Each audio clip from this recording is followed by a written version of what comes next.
Hello, my name is Andrew Collins and I'm a Telly addict. Guess who's back?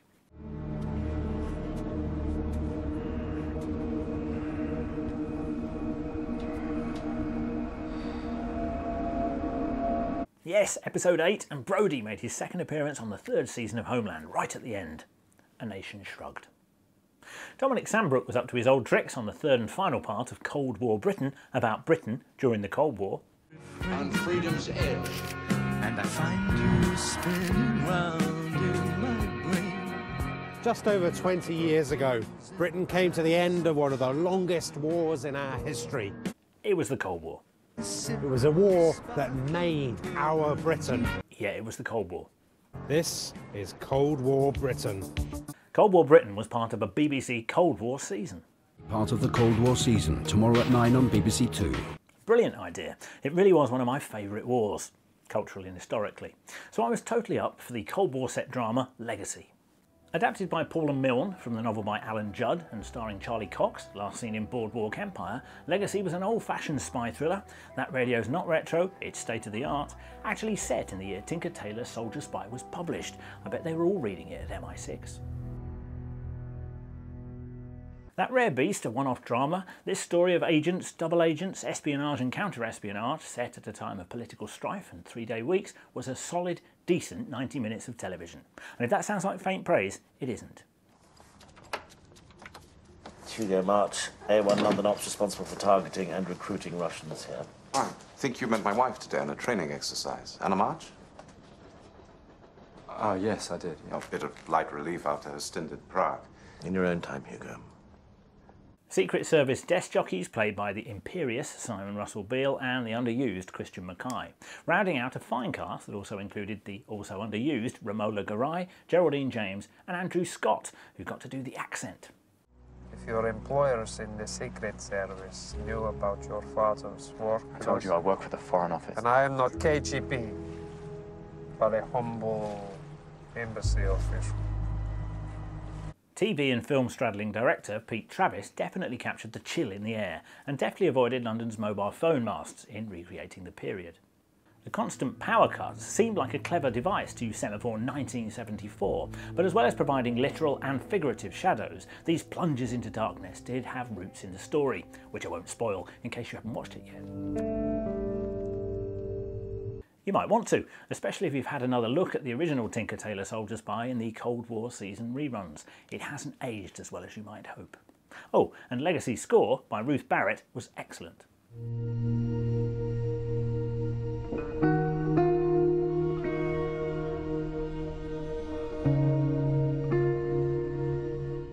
From music to art, and a catch-up with the fantastic painting and drawing on Sky Art's Portrait Artist of the Year, which I assume nobody's watching. I just adore painting, so this is heaven for me. And for my money, that's one of the nicest bits of painting that got done here in this hall today. Yes, Mrs. Doyle courageously posed in nothing more than a sheet in the Irish Heat, whose celebrity sitters also included grime star Lethal Bizzle. And young David Rawle, doing his bit for intra-Murdoch branding as the star of Sky One's Moon Boy, which won an International Emmy last week. I think this one. This one? Yeah. There you go, Philip. You've pleased your sister. Thank you. Did I please you? Yes. Yeah. The Dublin round also gave the otherwise terribly agreeable competition its first flounce. The rest of the artists are invited to stay on and see who wins today, but Derek's had enough. Congratulations on getting this far.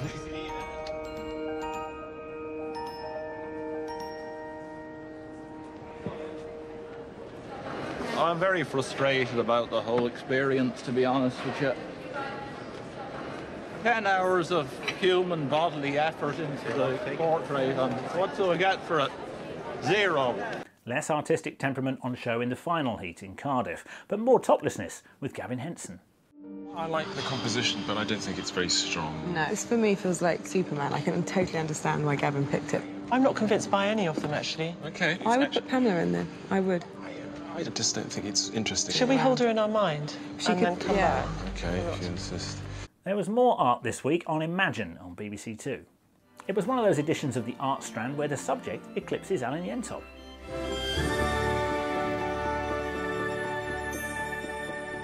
He met and profiled the incredible children's author and illustrator Judith Kerr, she of Mog and the Tiger Who Came to Tea. Here, the not at all grande dame candidly assesses the terrific drawing she made aged 9 before her family were run out of Berlin by Hitler.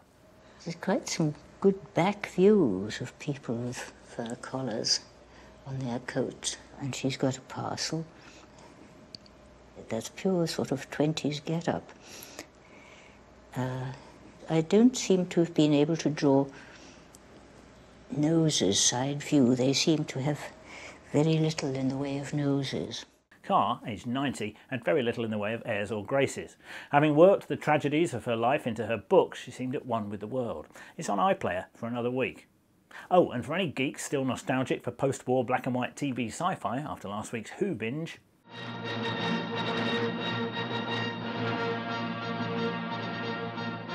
she met Tom, better known as Nigel Neal, in the canteen at the BBC, where he was a scriptwriter. She was teaching art at a school across the road. He was writing Quatermass. Neil died in 2006, but not before acting as a consultant on BBC4's live remake of the Quatermass Experiment, co-starring Adventure in Time and Space scribe Mark Gatiss, who'll be extremely jealous of Judith's bug-eyed monster. The monster is from Quatermass and the Pit, which is the best of them. Can I pick him up? He's lost one of his legs. Oh my God, that's amazing. Oh, there it is. Tom, being a Manxman, gave it 3 legs.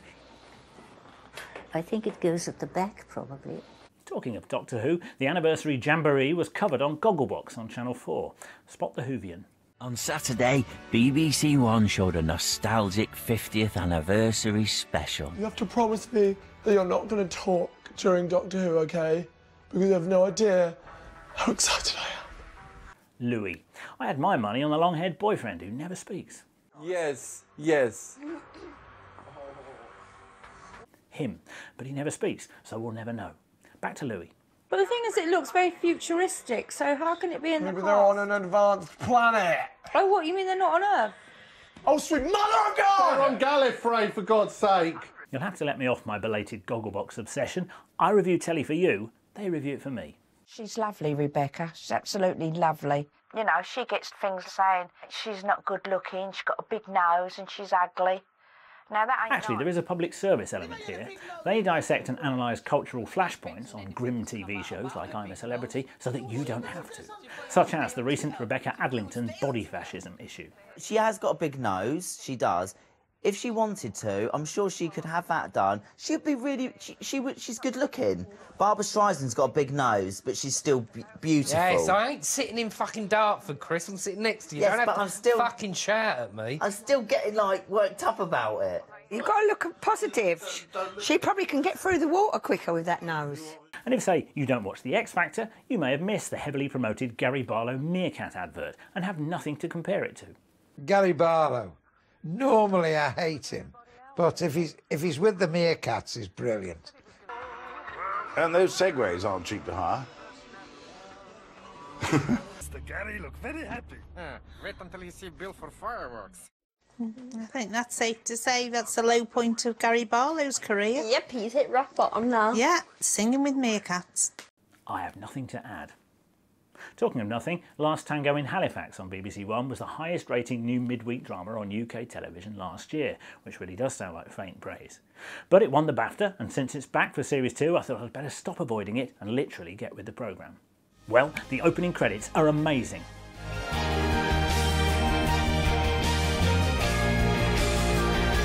The scenery's lovely. And as promised, some of the dialogue by Sally Wainwright does have the ring of Alan Bennett about it. And Lawrence is upstairs sulking.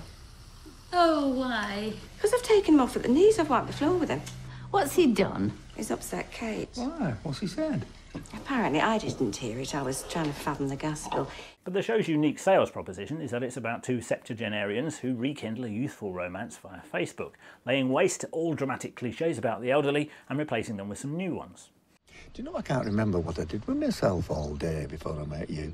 No, I don't think I can. I just used to fart about and do bugger all. Oh, I'm quite fond of farting about and doing bugger all. I think it relaxes you. Hobbies include farting about and doing bugger all. It's as restful as a mill pond on the surface, but it's not all Anne Reid and Derek Jacobi being mischievous and Marigold Hotel. The real drama comes from their assaulted families. I think I'm a little bit in love with you. I need to tell you this thing. She slept with John. It's just a disappointment, isn't it? An ongoing disappointment. Who? Ellie. Girlfriend. She's not my girlfriend. Gillian's coming. Gillian? You get the picture. It's a treat to see Tony Gardner bringing a bit of sleaze to the mix, of course, and at least he's not yet statutory casting like Anne Reid or Sarah Lancashire. But aside from the occasional drive from Halifax to Harrogate, what I've discovered is that Last Tango in Halifax is an hour of people talking to each other in assorted pairs and threesomes about what's happening. Could you get more work at the university? Yes, it's... I can ask. I might put it on my CV. Wait, have you got one? How the hell? He said the reason you hadn't invited any of us to the wedding wasn't rocket science. It was because you didn't want Kate there. I may be wrong. She means Mr. Spock. Who's he? That's Azim. Halifax's finest halal. Rawson Street, just on here. They're old, young, married, single, faithful, unfaithful, posh, rural, gay and straight. All human archetype with every stock problem is here. No wonder it's so popular. Not with me though.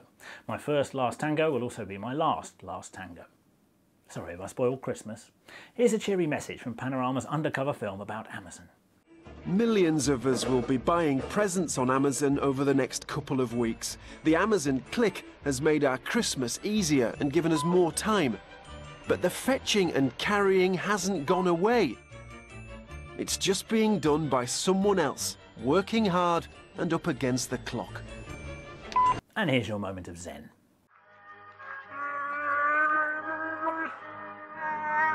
Imagine spending all your life wanting to be an actor and then you end up as one of them shoemaker things.